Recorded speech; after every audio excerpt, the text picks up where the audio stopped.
नमस्कार. शेतकऱ्यांसाठी आनंदाची बातमी म्हणजे काय, पीक विमा बँक खात्यात जमा होण्यास सुरुवात. नाशिक पीक विमा योजनेत अनेक शेतकऱ्यांना नुकसान भरपाई मिळाली, तर काही शेतकऱ्यांना आजही प्रतीक्षा आहे की या दरम्यान एक चांगली गोष्ट समोर आली आहे.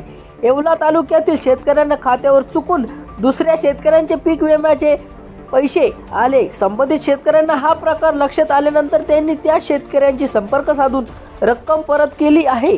शेतकऱ्यांचे या प्रामाणिकपणे चांगले कौतुक होत आहे.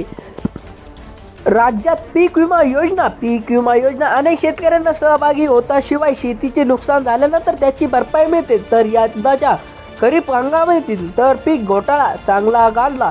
अनेक पिकाच्या बाबतीत तो समोर आला. त्यानंतर खरीप हंगामातील रब्बी सेशन पीक विमा भरण्यासाठी शेतकऱ्यांनी अर्ज केला आहे. या पीक विमा योजनेबाबत खुशवाहत संघटना समोर आली आहे. नेमकं काय घडलं ते पाहूया आपण. खरीप हंगाम 2025 मधील पीक विमा योजनेत शेतकऱ्यांना सहभाग नोंदविला. याच वेळी येवला तालुक्यातील सायगाव येथील शेतकरी गंगाधर कुलधर हे देखील पीक विमा भरत होते. पीक विमा अर्ज भरताना असताना आधार नंबर व्हेरीफाय करताना मिसमॅच झाला.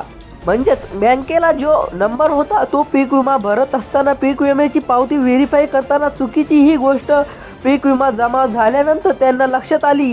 त्यावेळी तालुक्यातील अधिकारी कार्यालय येवला येथे व पीक विमा कंपनीत प्रतिनिधी बाजीराव पाचपुते यांच्याकडे संपर्क साधला.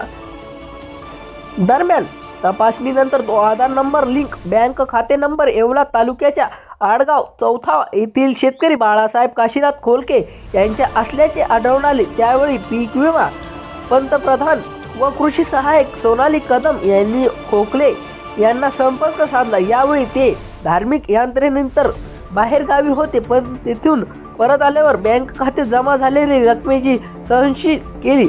रक्कम आपली नुकसान दुसऱ्या शेतकऱ्याचे आहे हे लक्षात घेताच त्यांनी तालुक्यात कृषी अधिकारी कार्यालयाशी संपर्क साधला आणि तात्काळ चुकून आलेले 43,000 व 209 रुपये संबंधित कुलधर यांना शेतकऱ्यांचे ऑनलाईन जमा केले.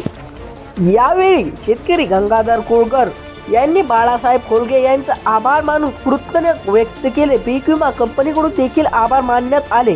यावेळी उपविभाग कृषी अधिकारी संजय सूर्यवंशी, तालुका कृषी अधिकारी भूमन बेरड यांनी कृषी विभागाच्या वतीने शेतकऱ्यांना बाळासाहेब खोलके यांचा विशेष आभार मानले. नर्मदा परिक्रम यात्रेला गेले असताना शेतकऱ्यांचा कॉल आला होता.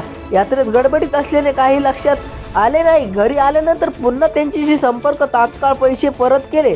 त्यांना देखील समाधान व्यक्त केले. मी फक्त माझं काम केलं, शेतकऱ्यांचे त्याचे पैसे मिळाले. त्यावेळी आनंद वेळी त्यांचा चेहरा समाधान दिसला होता. बाळासाहेब खोलके येवला अशी कहाणी होती ही व पीक विमा बँक खात्यात जमा होण्यास सुरुवात झालेली आहे. आपले सेंट्रल म्हणजेच एखाद्या व्यक्तीकडून पीक विमा भरून घ्या व आजूबाजूच्या दुकानात जाऊन पेमेंटचं असं काही विचारून घ्या.